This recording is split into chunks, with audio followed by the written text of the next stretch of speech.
The Crypt of Shadows.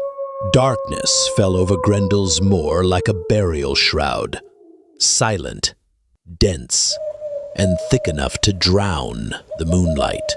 On the outskirts of the village stretched a forest, black as pitch, reaching the foot of the hills. No villager ever dared enter after dusk. They called it the Valley of Shadows, because everything vanished there, even light. At the foot of the hill, hidden by wild grass and tangled vines, lay a forgotten path. According to legend, it led to the Crypt of Shadows, said to guard a cursed relic, the mask of the gatekeeper, an object that could open doors long lost in time. Isla, a young archaeologist haunted by the past, arrived in Grendel's moor chasing the myth. Her father, also a researcher, had vanished here 17 years ago while trying to find the crypt. All he left behind was a scorched journal with the final words scrawled in haste. "Do not open. Don't open. They are watching." Isla chose to go alone. She brought a lantern, a small blade, a voice recorder, and her father's charred journal. Each step sank into damp, decaying leaves. The wind whispered to her, "Turn back, turn back." At the base of the hill, she found a stone slab tangled in roots, etched with a triple spiral symbol, identical to the tattoo her father bore. She turned it gently. The earth trembled. A stone door opened, exhaling a breath of icy air. The crypt was pitch black, its corridors twisted like a labyrinth. On the walls were ancient paintings, depictions of sacrificial rites and people hung upside down, their blood dripping into a massive stone mask. Beneath it read an ancient warning, "Do not wake the gatekeeper." Dripping water echoed, breathing sounds, none of them Isla's. As she descended, her lantern flickered. A shadow dashed past at the end of the corridor. Isla turned, but no one was there. Her voice recorder began picking up unintelligible murmurs. She reached a circular chamber. In its center stood a stone pedestal. Atop it sat the mask, carved from obsidian black as ink. It had no eyes, no mouth, yet it felt like it was staring directly at her. The door of time. Isla knew her father had died here, his spirit still lingering. She spotted a handkerchief embroidered with the initials R. Moreland lying beside the mask.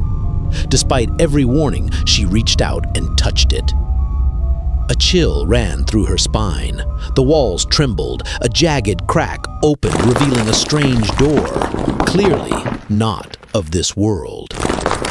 It wasn't made from any material Isla had seen. A violet glow seeped from within. Hundreds of closed eyes were carved across its surface. Then, a voice inside her mind whispered, "Wear the mask. Look into the door. Return." The past never sleeps. She resisted the urge, but the mask began to bleed, thick, red, seeping to her feet. As Isla turned to run, the door creaked open on its own. What lay beyond wasn't a room, it was another world. A crimson forest under a torn sky. In its center stood a mirror image of the crypt, but reversed, like a reflection. Isla stepped through.